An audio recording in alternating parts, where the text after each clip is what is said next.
पर ध्यान देना चाहिए? प्राथमिक स्तर पर शिक्षार्थियों के आकलन के दौरान, अगर प्राथमिक स्तर के बच्चों का आकलन करना है तो उस दौरान एक भाषा शिक्षक को मुख्य रूप से किस पर ध्यान सबसे ज्यादा देना चाहिए? कहा औपचारिक साप्ताहिक परीक्षा और प्रगति पत्र दर्ज करना, नियम पूर्वक साप्ताहिक पेपर कराना चाहिए, या आप बताएंगे क्या करना चाहिए? नहीं, एक अवधि के अंत में परीक्षा लेनी चाहिए जो उत्तीर्ण या अनुत्तीर्ण घोषित करने में सहायता करे। कहा यह भी नहीं करना है। तो कहा शिक्षार्थी के निष्पादन के बारे में विविध तरीके की जानकारी एकत्रित करना और उसे शिक्षार्थी उनके माता पिता के साथ साझा करना, भाषा के अभ्यास की वृद्धि तथा विविधता वाले प्रतिदिन कक्षा कार्य के उद्यत का नहीं, शिक्षार्थी के निष्पादन हेतु विविध तरीके की जानकारी एकत्रित करना और उसे शिक्षार्थियों उनके माता पिता के साथ साझा करना। आपके अंदर इतनी अच्छाइयां हैं, इतनी बुराइयां हैं, ये चीजें तो साझा करने से बच्चे के बौद्धिक विकास में वृद्धि हो जाती। तो चलिए अगला क्वेश्चन हम देखेंगे, लास्ट क्वेश्चन। निम्नलिखित में से रंगीन चित्रों व बड़े अक्षर में मुद्रित बड़ी पुस्तकों के उपयोग के बारे में क्या सही नहीं है?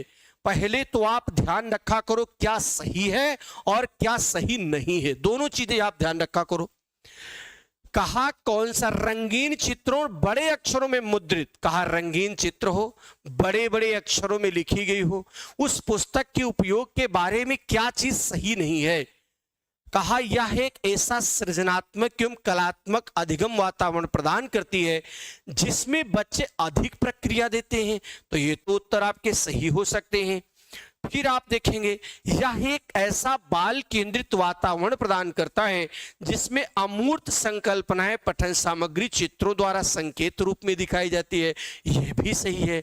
तो फिर कह रहा है कि यह साक्षरता अभ्यास के साथ साथ भाषा अर्जन के लिए संदर्भ प्रदान करती है, यह भी सही लग रहा है। क्या यह पाठ्यक्रम की पुस्तकों से अच्छी है तथा कक्षावार पाठक या विद्यार्थी के रूप में पाठ से जुड़े होने की बात कर रहा है? इसलिए डी ऑप्शन जो है भाई, अगर रंगीन हो, चित्र बड़े बड़े लिखे हो, अगर यह पुस्तक हमें दी जाए तो हमारे लिए क्या गलत होगा?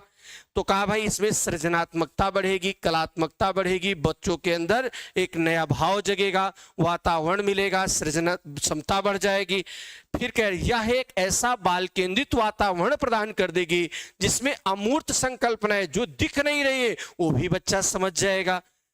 यह साक्षरता अभ्यास के साथ साथ भाषा अर्जन के लिए संदर्भ प्रदान भी करेगी। लेकिन ये पाठ सामग्री की पुस्तकों के अच्छी है नहीं, ये कोई जरूरी नहीं कि अच्छी भी हो सकती है। कक्षावार पाठक या विद्यार्थी के रूप में पाठ से जुड़े अभ्यास से मुक्त है, यह कोई बहुत जरूरी नहीं है। तो आज के लिए दोस्तों हम इतना ही रखते हैं। बहुत बहुत धन्यवाद।